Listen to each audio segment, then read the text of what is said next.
Jason MacDonald is here as we're getting ready for the Ultimate Fighter 8 finale. He's not one of the Ultimate Fighters from the reality show because he's how many fights now?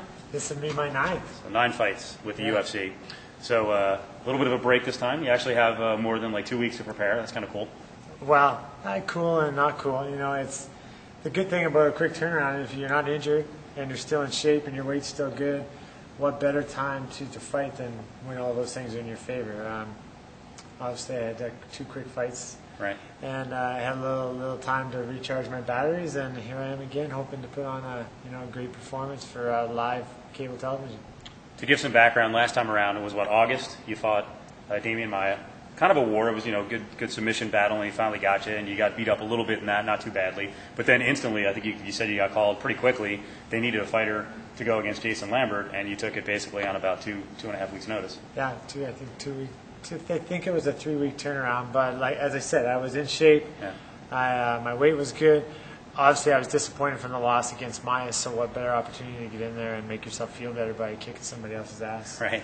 All right. We'll get into the fight against Wilson Gouveia in a couple minutes. I want you to give. We talked to you a lot about this, the lay of the land in 85, and as you go through ebbs and flows, wins and losses, more wins than losses. I'm sure you have a different idea where you are in the pecking order. But like someone like a Maia, you fought him. I don't know how complete his game is, but it would seem to be a sort of a match because no one standing can beat Anderson Silva right now. So someone's going to have to take him to the ground. Is he ready soon, from what you felt in there, to go against Anderson? I don't really think there's anybody in the 85 division right now that's ready to face Anderson Silva. In my personal opinion, I mean, I know myself, and I'm sure every other middleweight would love the opportunity to do it. Yeah.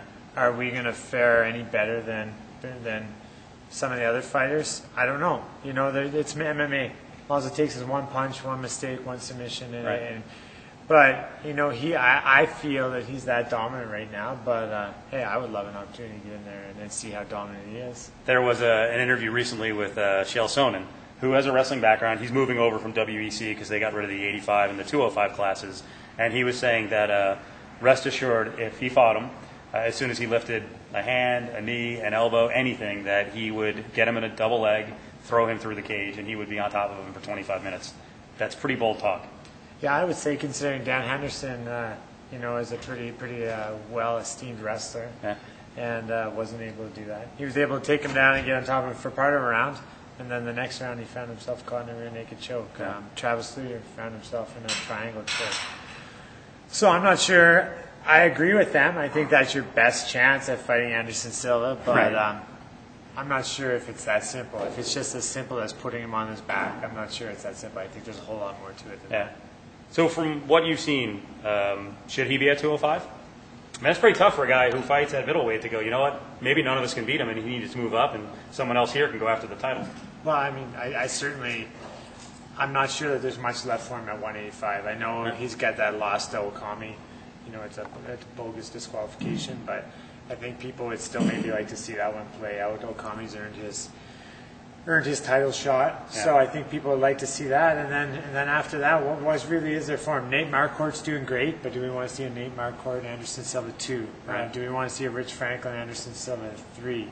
Do we want to see a Dan Henderson Anderson Silva 2? So what's out there for him? Are they going to groom Bisping to fight him? But I don't think that's a very competitive fight either. No? So Right. And no disrespect to anybody there. I just think he's that dominant.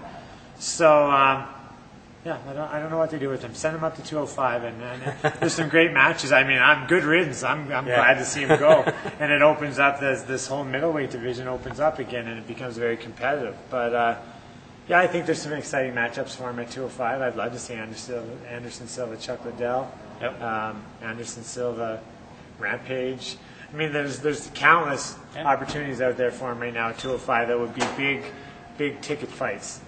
Did you think that was part of the I didn't read your blog after the Silva fight, so I don't know if you wrote anything about it, but did you think that was a contributing factor to what happened against Cote? What was your take on what happened against Cote? Because I kind of ripped the crap out of him. A lot of people did. I thought he was bored, and I thought he was going to play around there, and unfortunately Cote got hurt, but I think Silva was kind of sending a message. I don't want to fight guys like this.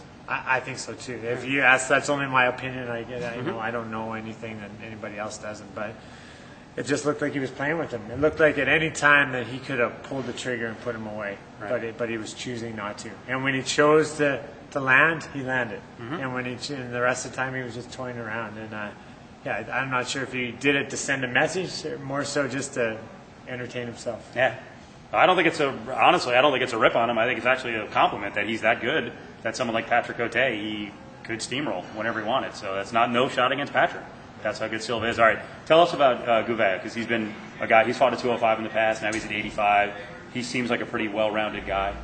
Yeah, I agree with you. I think Gouveia is a well-rounded fighter. He showed us a little bit of everything in some of his fights. He shows some great leg kicks. He shows some that he likes to throw down and brawl. He showed some good submissions. So I think he's a well-rounded fighter, good at everything. I think we're pretty comparable. Yeah. I feel like we're pretty comparable in skills. So then it comes down to heart and conditioning, and we've seen in the past that he looks fantastic in the first round, and then things start to slow down really badly in the second and third round. Right. So I'm gonna look to push this fight into the second and third round and take control. Well, that's why you call the athlete, right? Sure. There's no, I mock on the nickname every time. There's no thought, no one's come up with anything new, something with the red hair, nothing else. Well, man, how you change your nickname 10 years into your fighting? Guys do it sometimes. When? Like we just had who was it? Jamie Varner on. He's like, I didn't like the worm, so now I'm going with like C4. And I was like, I like the worm. He didn't like the worm. You just I like switch. the worm. I like the worm too, but I'm gonna stick with the athlete. It could be way worse. It could be the worm. It could be way worse. So, Jason the Worm MacDonald. That wouldn't work. No. And you don't want to go with like another someone Mac. Like J Mac is just J Mac is J Mac's kind of the nickname, right? Yeah. And Archie. Do we really want to go there? So no. All right. The subject of the reality show, since you're in this mix with the two finalists or the final fights for the reality show, you know about Junie Browning. I know you said before you came on you haven't really watched a whole lot, but we've had discipline problems on this show before. What do you think about giving guys second, third, and fourth chances? Is it a bad reflection? Like Frank Mir, we were just watching a video of Frank kind of say it's embarrassing to a lot of the guys who really live this as a life, showing a guy on a reality show fighting people, throwing glasses at people, and you just let him stay. I think it's bad for the sport, from what I've seen. And the awful thing about television is they can portray you however you want. We only see tidbits of stuff. So, but from what I've seen on TV, and only based on that alone, I mean, it's unfortunate. He's not good for the sport.